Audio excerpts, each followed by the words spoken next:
يؤذون الله ورسوله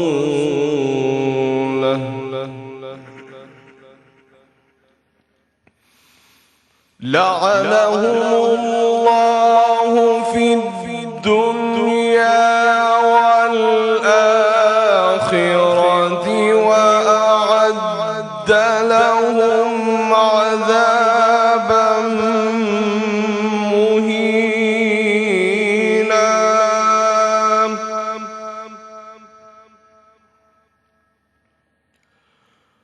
والذين يؤذون المؤمنين والمؤمنات بغير ما اكتسبوا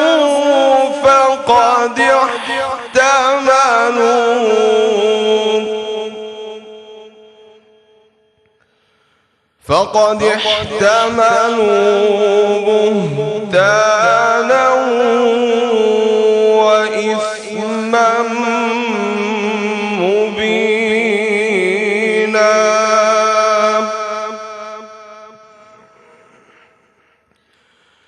بسم الله الرحمن الرحيم. إن الله وملائكته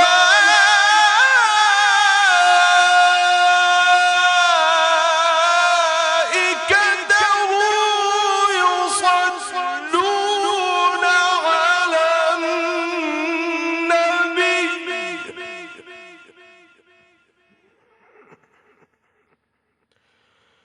يا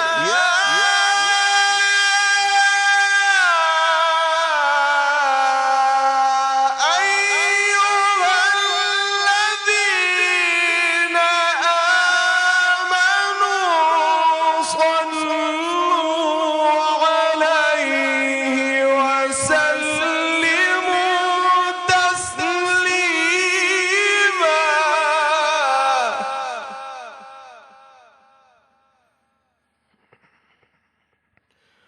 إن الذين يؤذون الله ورسوله لعنهم الله في الدنيا والآخرة وأعد لهم عذابا مهينا.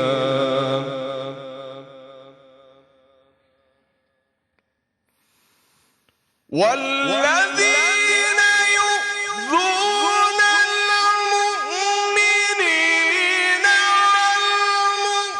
والمؤمنات بغير ما اكتسبوا فقد احتملوا بهتانا وإثما مبينا.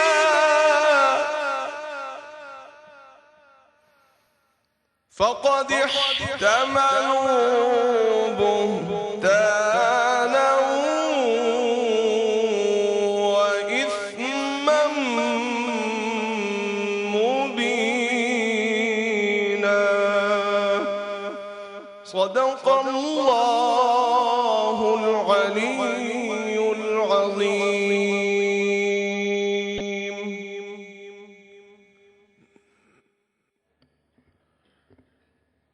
سورہ مبارکہ احزاب کی چند آیات آپ کے سامنے تلاوت ہوئیں، جس میں ایک وہ آیت بھی ہے جس کو آیت درود کہتے ہیں۔ شعبان المعظم میں یہ آیت نازل ہوئی جس میں اللہ تعالیٰ نے بیان فرمایا کہ میں خود، میرے ملائکہ حضور نبی اکرم صلی اللہ علیہ وآلہ وسلم پر درود پڑھتے ہیں، سلام بھیجتے ہیں، اور اے اہل ایمان تم بھی میرے محبوب مکرم صلی اللہ علیہ وآلہ وسلم پر درود بھیجو۔ سامعین کرام، حضرت سفیان ثوری کعبۃ اللہ کا طواف کر رہے تھے، آپ سے آگے آگے، آپ سے تھوڑے قدم آگے ایک نوجوان تھا جو کعبۃ اللہ کا طواف کر رہا تھا۔ ہر شخص جب کعبۃ اللہ کا طواف کرتا ہے تو تسبیح کرتا ہے، تحلیل پڑھتا ہے، لیکن وہ نوجوان طواف کے دوران صرف درود پاک کا ورد کرتا جا رہا تھا۔ وہ ہر قدم پر درود پڑھتا تھا، ہر ساعت میں درود پڑھتا تھا، ہر لمحہ ایک درود کا نذرانہ پیش کر رہا تھا۔ حضرت سفیان ثوری رحمہ اللہ تعالی حیرت میں مبتلا ہوئے کہ یہ نوجوان تسبیح نہیں پڑھتا، تحلیل نہیں پڑھتا، صرف درود پاک پڑھتا جا رہا ہے۔ چند قدم گزرے تو آپ نے اس سے پوچھا کہ اے نوجوان، مجھے بتا کیا وجہ ہے تیرے اس عمل کی؟ تو اس نے پوچھا کہ آپ کون ہیں؟ آپ نے اپنا تعارف کروایا کہ میں سفیان ثوری ہوں، جلیل القدر اولیاء میں سے آپ تھے۔ تو اس شخص نے کہا کہ اگر کوئی عام بندہ یہ سوال کرتا تو میں کبھی جواب نہ دیتا، آپ چونکہ اللہ کے خاص بندوں میں سے ہیں تو میں آپ کو بتا دیتا ہوں کہ میرے اس عمل کی وجہ کیا ہے۔ سامعین اکرام توجہ سے سنیں۔ اس شخص نے بتایا کہ میں اور میرا والد ہم گھر سے نکلے تھے حج کرنے کے لیے، ابھی کعبۃ اللہ نہ پہنچے تھے، رستے میں میرے والد کی وفات ہو گئی۔ وفات ہو گئی، تدفین سے قبل غسل دیا گیا تو میں کیا دیکھتا ہوں؟ میں دیکھتا ہوں کہ میرے والد کا چہرہ سیاہ ہو چکا ہے۔ جب میں نے یہ دیکھا تو میں نے انا للہ و انا الیہ راجعون پڑھا، پریشانی کی حالت میں تھا، تذبذب میں تھا، اضطراب میں تھا کہ کیا وجہ بنی، یہ کیوں ہو گیا؟ اور میں نے والد کا چہرہ ڈھانپ دیا، آہوزاری کرنے لگا۔ اسی آہوزاری میں وہ کہتے ہیں کہ میری آنکھ لگ گئی۔ آنکھ لگی تو میرے خواب میں حضرت محمد مصطفیٰ صلی اللہ علیہ وآلہ وسلم تشریف لے آئے۔ آپ نے خواب میں اس کے کفن سے، باپ کے چہرے سے کفن کا وہ کپڑا ہٹایا، اس کی طرف توجہ کی تو آپ صلی اللہ علیہ وآلہ وسلم کی تھوڑی دیر کی توجہ سے وہ جو چہرہ سیاہ ہو چکا تھا وہ پھر روشن ہوا اور نور کی طرح چمکنے لگا۔ لاہور میں سحری کا وقت ختم ہونے میں 2 گھنٹے باقی ہیں۔ اس شخص نے پوچھا کہ اے عظیم ہستی، مجھے اپنا تعارف کروا دیں، آپ نے یہ شفقت ہم پر کیوں فرمائی ہے؟ تو انہوں نے کہا کہ میں تیرا نبی ہوں، خاتم المرسلین ہوں، سید الانبیاء ہوں، اور تیرے باپ پر یہ شفقت اس لیے کی ہے کہ بے شک تیرا باپ عمل میں کمزور تھا، مگر اس کا ایک مستقل وظیفہ تھا، اور وہ کیا تھا کہ وہ اٹھتے بیٹھتے کثرت سے مجھ پر درود پڑھا کرتا تھا، اور جب اس کا آخری وقت تھا اس وقت بھی یہ مجھ پر درود پڑھ رہا تھا۔ تو یہ ممکن نہیں کہ کوئی میرے ساتھ بطریق درود یہ تعلق رکھے اور وہ دنیا سے جائے تو وہ سیاہ رخ ہو، وہ جب بھی جائے گا وہ روشن رخ ہو کے جائے گا۔ اسی طرح سامعین گرامی، حضرت موسیٰ علیہ السلام کے دور میں ایک شخص کی وفات ہو گئی۔ وفات کے بعد کسی نے اس شخص کو خواب میں دیکھا اور پوچھا کہ تیرے ساتھ کیا معاملہ ہوا؟ اس نے کہا کہ میرے گناہ بہت تھے، گرفت ہونے والی تھی، لیکن اللہ نے مجھے بخش دیا، اور بخش اس لیے دیا کہ میری عادت تھی کہ جب میں کتاب مقدس تورات کو اٹھاتا تھا، تورات کے اندر جب اسم محمد آتا تھا میں اس کو چومتا تھا، محبت سے دیکھتا تھا اور پھر آگے گزر جاتا تھا، تو اللہ نے مجھے بتایا کہ تیرے اس عمل کی وجہ سے ہم نے تجھے بخش دیا۔ سوچنے کی بات سامعین گرامی یہ ہے کہ اگر بنی اسرائیل کا ایک امتی، حضرت موسیٰ علیہ السلام کی قوم کا ایک امتی حضور نبی اکرم صلی اللہ علیہ وآلہ وسلم کے اسم گرامی کی تعظیم کی وجہ سے بخشا جائے، اور ایک گناہ گار جو حضور کا امتی ہے سیاہ رخ ہونے کے باوجود دنیا سے منور چہرے کے ساتھ جائے، تو کیا ہم اگر اپنا تعلق بطریق درود اور بطریق سلام حضور کی ذات اقدس سے قائم کر لیں تو آپ اندازہ کر لیں کہ پھر ہم پر اللہ کے فضل کا، حضور کی توجہات کا اور حضور کے انعامات کا کیا عالم ہوگا۔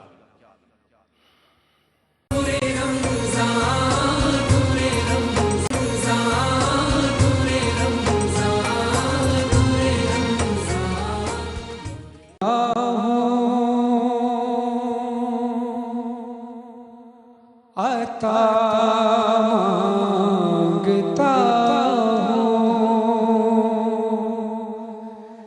الہی میں تجھ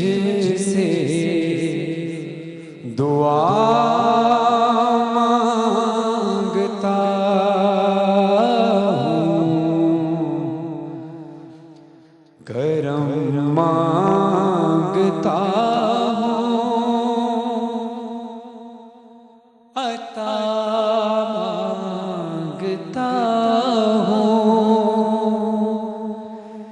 الہی میں تجھ سے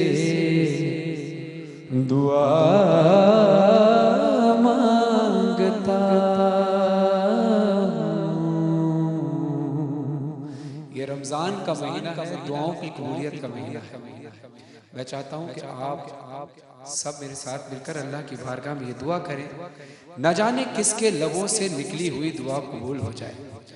آپ لوگ جو ٹیلی ویژن دیکھ رہے ہیں وہ بھی، جو میرے ساتھ حاضرین بیٹھے ہیں وہ بھی، کوئی لمحہ بھی خالی نہیں ہوتا، کوئی بھی لمحہ قبولیت کا ہوتا ہے۔ تو آئیے میرے ساتھ مل کر بآواز بلند پڑھوائیں گے۔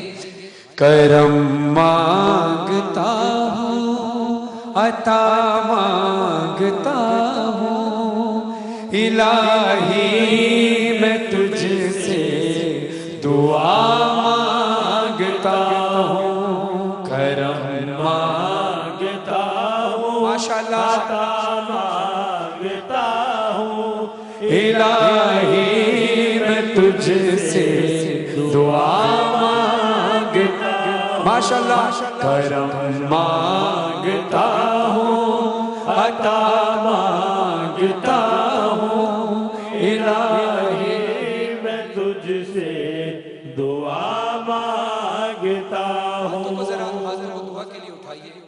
آپ یہ مت سوچیں کہ آپ رمضان ٹرانسمیشن میں بیٹھے ہیں، بس یہ سوچیں کہ اللہ کی بارگاہ میں آپ اللہ سے توسل بنائے ہوئے ہیں۔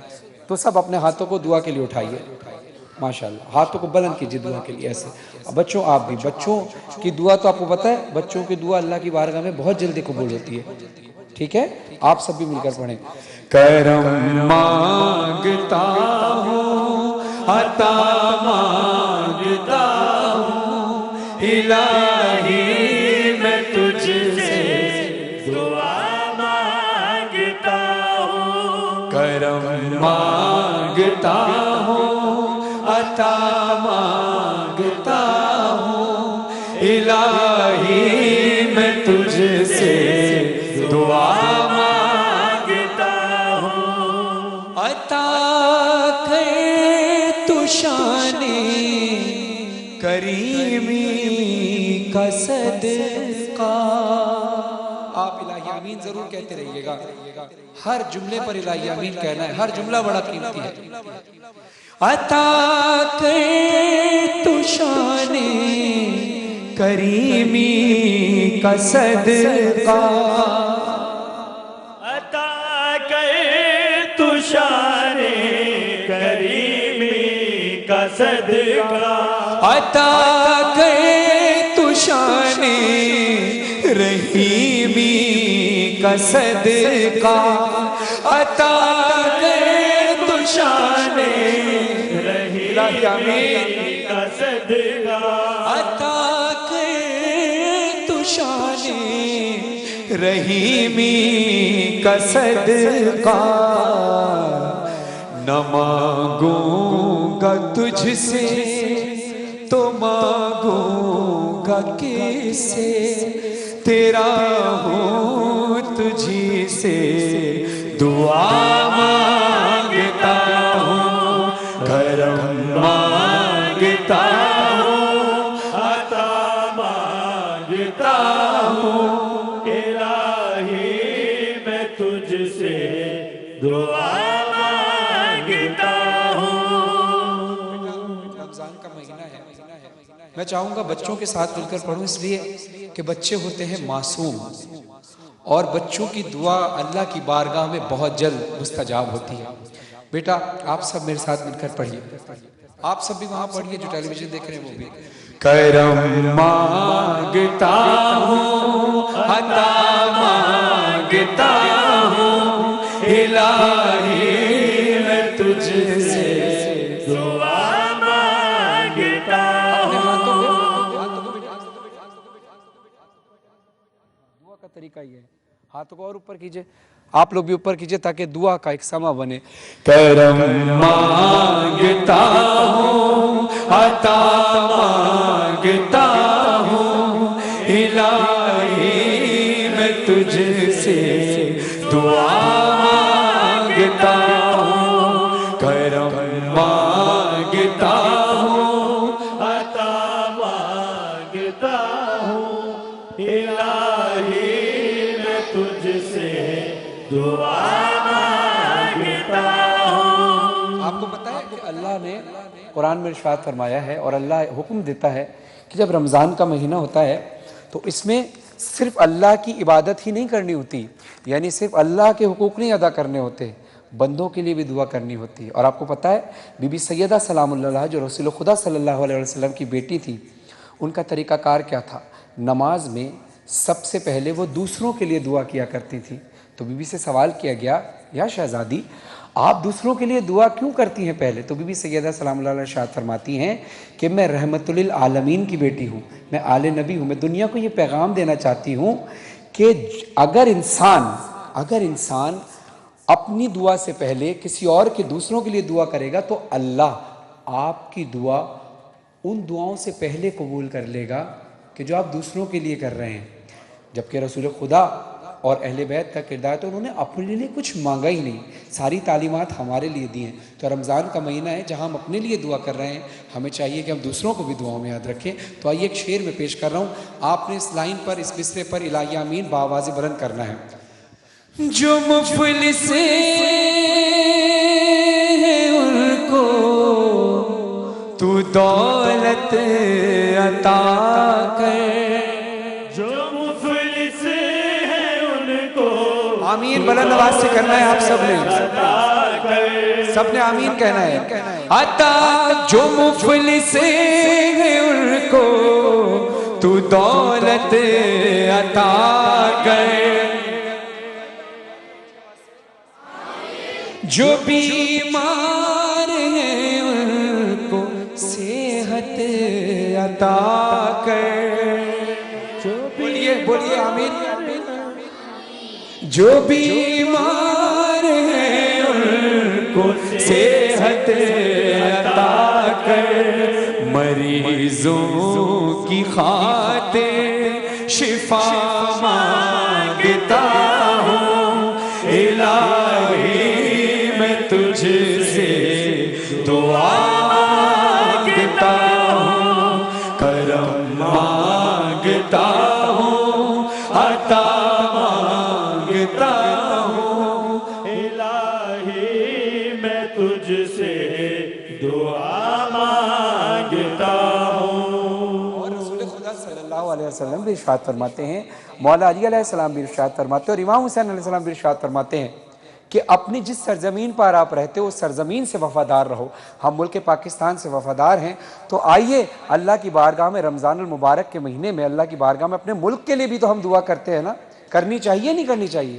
تو آئیے میرے ساتھ مل کر پڑھیں کہ وطن کے بھڑکتے شرارے بجھا دے، وطن کے بھڑکتے شرارے بجھا دے، اسے پھر اخوت کا گلشن بنا دے، اسے پھر اخوت کا گلشن بنا دے، میں امن و امان کی دعا مانگتا ہوں، الہی میں تجھ سے دعا مانگتا ہوں، کرم مانگتا ہوں، عطا مانگتا ہوں، الہی میں تجھ سے